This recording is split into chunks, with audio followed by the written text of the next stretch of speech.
Hello दोस्तों, आज हम एक ऐसी किताब का समरी लाए हैं जो आपकी जिंदगी बदल सकती है। The art of thinking clearly by Rolf Dobelli. यह किताब हमें सिखाती है कि हम अपनी सोच में क्लैरिटी कैसे ला सकते हैं और अपने डिसीजन मेकिंग में कॉमन मिस्टेक्स से कैसे बच सकते हैं। तो चलिए शुरू करते हैं और जानते हैं इस किताब से कुछ महत्वपूर्ण बातें। हम सभी के डिसीजंस हमारी सोचने की आदतों पर आधारित होते हैं, लेकिन अक्सर हम ऐसी गलतियां कर बैठते हैं जिन्हें कॉग्निटिव बायसेस कहते हैं। इन बायसेस की वजह से हमारी सोच अक्सर सही दिशा में नहीं जा पाती।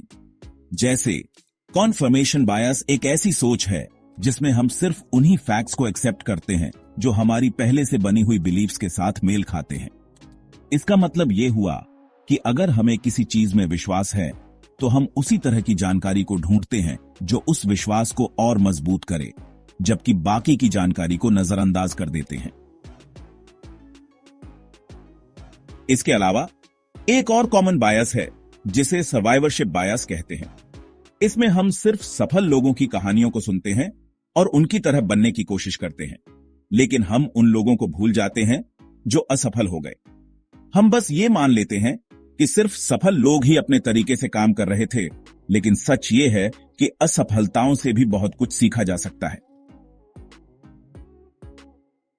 अब हम बात करते हैं उन गलतियों की जो हम अपने डेली डिसीजंस में करते हैं।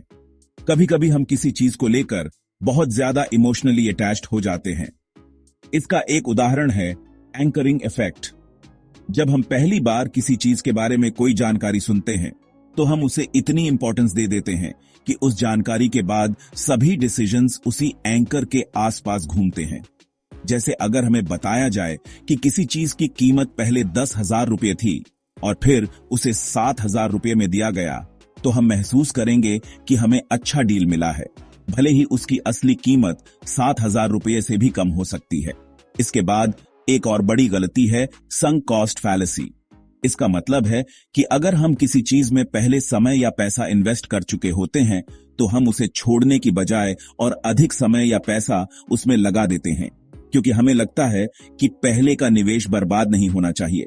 जैसे अगर आपने कोई मूवी टिकट खरीदी है और वह फिल्म बहुत खराब है, फिर भी आप उसे देखते रहते हैं क्योंकि आपने उस पर पैसा खर्च किया है।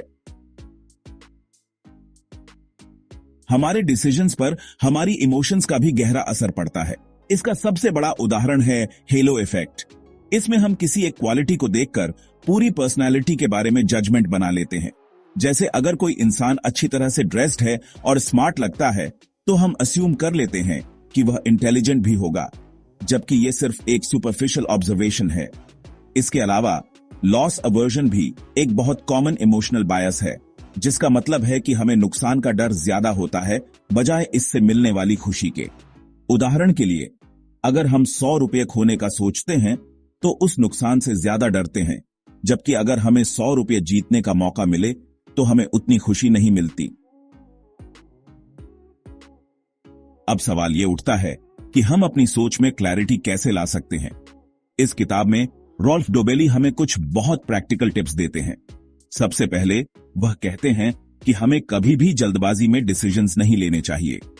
जल्दबाजी में लिए गए फैसले अक्सर गलत साबित होते हैं, इसलिए हमें चीजों को सोचना चाहिए और तभी फैसला करना चाहिए। दूसरी महत्वपूर्ण बात यह है कि हमें अपनी इमोशंस पर कंट्रोल रखना चाहिए। किसी भी महत्वपूर्ण डिसीजन को इमोशनल नहीं बल्कि लॉजिकल तरीके से लेना चाहिए ताकि हम सही रास्ता चुन सकें। और आखिर में डोबेली हमें यह भी सिखाते हैं कि हमें अपनी मिस्टेक्स से डरना नहीं चाहिए। अगर हम फेल होते हैं तो हमें उसे एक सीख के रूप में लेना चाहिए और आगे बढ़ना चाहिए। तो दोस्तों, यह था the art of thinking clearly का समरी।